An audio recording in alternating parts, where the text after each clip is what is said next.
আপনার জীবনে সঠিক জীবনসঙ্গী আসার সময় হয়ে গেছে। ইউনিভার্স আপনাকে সেই সংকেতই দিয়ে চলেছে। সবথেকে গুরুত্বপূর্ণ এখানে যে কথাটা আসে, সঠিক জীবনসঙ্গী আসার পূর্বে আমরা যদি নিজেদেরকে হিল না করি তাহলে ঠিক কী পরিণতি হতে পারে, এবং সঠিক জীবনসঙ্গী পেতে গেলে যে সবথেকে আগে নিজেকে রেডি করতে হয়, নিজের উপর কাজ করার ইচ্ছাকে আনতে হয়, এটাই এখানে সবথেকে গুরুত্বপূর্ণ বিষয় হতে চলেছে।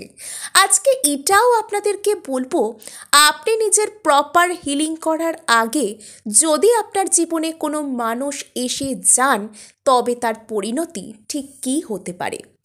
জীবনসঙ্গী অর্থাৎ সোলমেট যখন আমাদের জীবনে আসবার হয়, আমরা নিজেদেরকে সবথেকে ভালো চিনতে পারি। অর্থাৎ আপনি যখন নিজের ভালোটা বুঝতে পারেন। সাপোজ আপনি হয়তো একা বই পড়তে ভালোবাসেন, বা আপনি ঘুরে বেড়াতে ভালোবাসেন, আপনার পাহাড় অত্যন্ত পছন্দ, কারুর আবার কোনো ওয়াটার বডিজ, নদী, সমুদ্র, লেকের ধারে গেলে অত্যন্ত শান্তি অনুভব হয়। আপনি যখন এই ছোট ছোট ভালো লাগাগুলোকে নিজের চিনতে পারবেন যে আপনি ঠিক কীরকম। আমি এটা শুধুমাত্র একটা বাইরের দিক থেকে উদাহরণ দিলাম। এছাড়াও আপনার নিজের মনের মধ্যে অনেক অনেক বেশি স্বস্তির জায়গা থাকতে পারে, অনেক বেশি ভালো লাগা থাকতে পারে, এবং আরও অনেক কিছু থাকতে পারে যা আপনাকে সত্যিই শান্তি দেয়। কিন্তু আমাদের জীবনে আমরা সবথেকে বড় ভুলটা কোথায় করে বসি জানেন? আমাদের কাউকে দেখে ভালো লেগে গেল, সোশ্যাল মিডিয়াতে আমরা নর্মাল কথাবার্তা বলছি, আমাদের সেই ব্যক্তিটাকে মনে মনে একটা পছন্দের জায়গা তৈরি হয়ে গেল। আমরা তার প্রতি একটা ক্রাশ, যেটাকে বলা হয়, সেই ব্যক্তিকে নিজেদের ক্রাশ আমরা করে ফেললাম। আমরা তাকে মনে মনে পছন্দ করতে লাগলাম। এবার সেই ব্যক্তির কি ভালো লাগে, সে কি চাইছে, এই সমস্ত কিছুকে আমরা নিজেদের ভালো লাগার উপরে চাপিয়ে দিলাম। আর এটা আপনি হয়তো ভাবছেন এটাই প্রেমের প্রতীক। আপনি স্যাক্রিফাইস যত করছেন তত বেশি সেই ব্যক্তির এনার্জির সাথে জুড়ছেন। অ্যাকচুয়ালি সেটা নয়। আপনি নিজের ভালো লাগাগুলোকে সাপ্রেস করে জোর জবরদস্তি অন্য একজনের এনার্জির সাথে যুক্ত হতে চাইছেন। তাই সবথেকে প্রথমে আপনি যখন আপনার লিমিটেশনগুলো কোথায় এবং আপনার চাওয়াগুলো কোথায়, আপনার পাওয়াগুলো কোথায়, এটাকে বুঝতে শিখে যান, এবং সেটার মাঝেও একটা সৌজন্য থাকে। অর্থাৎ আমি এটা চাইছি মানে আমাকে এটা এক্ষুনি করতে হবে, অপরের কারোর অসুবিধে হোক বা না হোক আমি সেটা বুঝবো না, এখানে সেই বিষয়টিও নয়।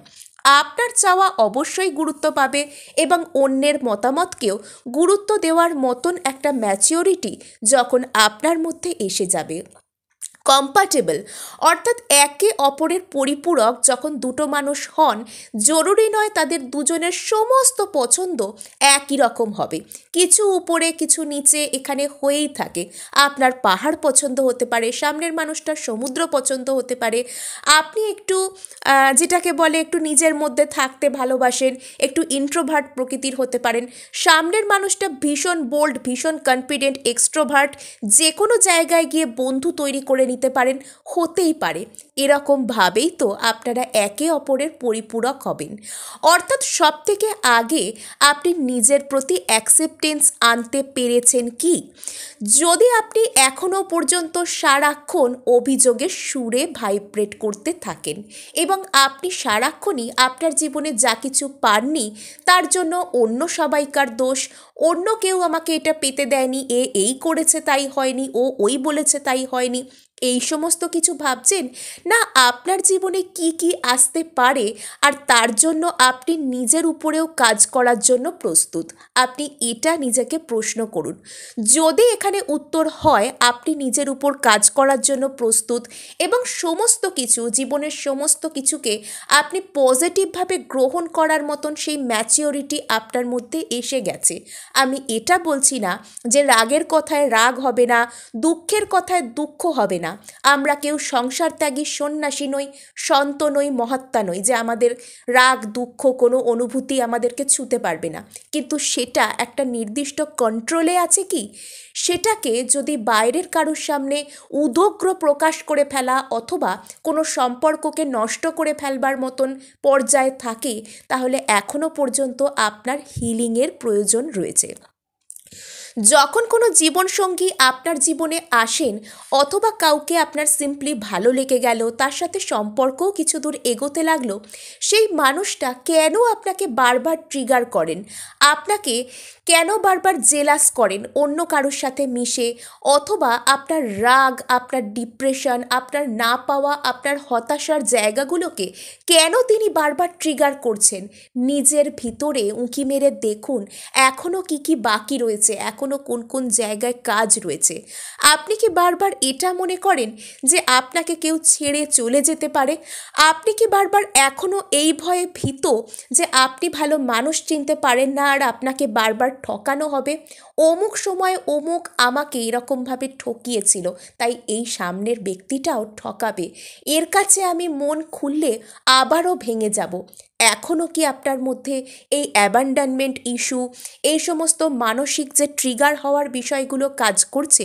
তবে সেটার উপর কাজ করতে থাকুন। যখন আপনি নিজেকে প্রপারলি হিল করেন না বা করতে ইচ্ছা রাখেন না, আর আপনার জীবনে কোনো মানুষ এসে যান, তার যে ফলটা ভীষণ মর্মান্তিক হয়, আমার যেটা বলতে ভালো লাগছে না, অর্থাৎ আপনাদের জীবনে ব্রেকআপ আসে, আপনাদের জীবনে থার্ড পার্টির মতন সমস্যা আসে, এইগুলো হয়। আপনি যদি সিম্পলি এটা চান যে আপনি নিজের উপর কাজ করবেন, আপনি নিজেকে পজিটিভ করবেন, আপনি প্রপার সেলফ লাভে আসবেন, এখনও পর্যন্ত আপনি কোনো কথা শুনে অতিরিক্ত ভয় পেয়ে যান কি? এখনও পর্যন্ত আপনি কোনো কিছু শুনে অত্যধিক বেশি এতটাই দুঃখী হয়ে যান যে আপনাকে সামলানোর জন্য কাউকে লাগে, এরকম আপনার মধ্যে এখনও কোনো বিষয় আছে কি? তাহলে সেই জায়গাগুলোকে একটু একটু করে হলেও রিকভার করার চেষ্টা করুন। আবারও বলছি, আমরা সবাই সাধারণ মানুষ, আমাদের মধ্যে রাগ, দুঃখ, হিংসা, ভয় সমস্ত কিছু থাকবে, সমস্ত কিছুই নিয়েই আমরা মানুষ, ভালো মন্দ মিশিয়েই আমরা মানুষ।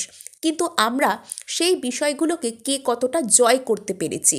অর্থাৎ কিছু কিছু মানুষকে দেখবেন সামান্য কথাতেই তারা নার্ভাস হয়ে যান, সামান্য একটা রাস্তা পার হতে হলে বা বাড়ির সামনের একটা দোকান থেকে কোনো জিনিস আনতে হলে তারা টেনশনে পড়ে যান, কি করে যাব, অথবা আমি রাস্তা কি করে পার হব। এই ধরনের যে বিষয়গুলো, সেগুলোকে আপনি ওভারকাম করার চেষ্টা করুন এবং নিজের মধ্যে সেই এনাফ কনফিডেন্সকে বিল্ড করার চেষ্টা করুন যে আপনি নিজে নিজের জন্য কি কি করতে পারেন।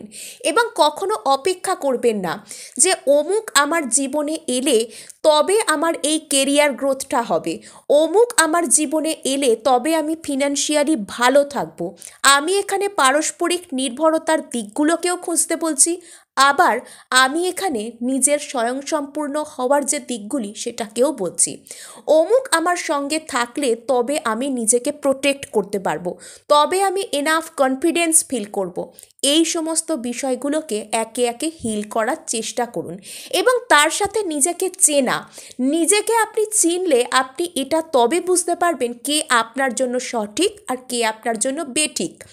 বেশিরভাগ ক্ষেত্রে আমরা যখন পারিপার্শ্বিক অবস্থার চাপে অথবা নিজেদের সাথে ঘটা ছোটবেলা থেকে নানান ঘটনার জন্য আমরা ট্রিগার্ড অলরেডি হয়ে থাকি, অর্থাৎ আপনি হয়তো এটা দেখছেন আপনার বন্ধুবান্ধবদের মাঝে অনেকে এনগেজড হয়ে যাচ্ছে, আপনার আত্মীয় স্বজন, প্রতিবেশী, পড়শিরা আপনাকে বলছে যে এবার এক্ষুনি তোকে একটা কমিটেড রিলেশনশিপে যেতেই হবে অথবা তোকে বিয়ে করে ফেলতে হবে। এরকম যে পারিপার্শ্বিক চাপ থেকে অনেকে ভুলভাল চয়েস করে বসেন, অথবা কোনো একজন টক্সিক ব্যক্তিকে এমনভাবে তারা আঁকড়ে ধরতে শুরু করেন যে নিজের সবটুকুকে তারা ভুলে যান। অ্যাডজাস্টমেন্টের বদলে তারা যে কম্প্রোমাইজের যে বিষয়টা সেটাকে নিজের মাথার উপর চাপিয়ে দেন। সামনের মানুষটা তখন অন্যায়জনক, অপমানজনক কোনো কথা বললেও তারা সেখান থেকে পিছু হটতে চান না। অনেকের মনে হয়, এবং এটা বিশেষত মেয়েদের ক্ষেত্রে তাদের মাথায় ছোটবেলা থেকে চাপিয়ে দেওয়া হয় যে তুমি ফিনান্সিয়ালি ইন্ডিপেন্ডেন্ট হওয়ার তোমার কোনো জায়গা নেই। তুমি হ্যাঁ অবশ্যই করতে পারবে এই কাজটা, অবশ্যই কিনতে পারবে, অবশ্যই দামি ড্রেস পরতে পারবে, অবশ্যই পছন্দের জায়গায় ঘুরতে যেতে পারবে, কিন্তু কি করে পারবে?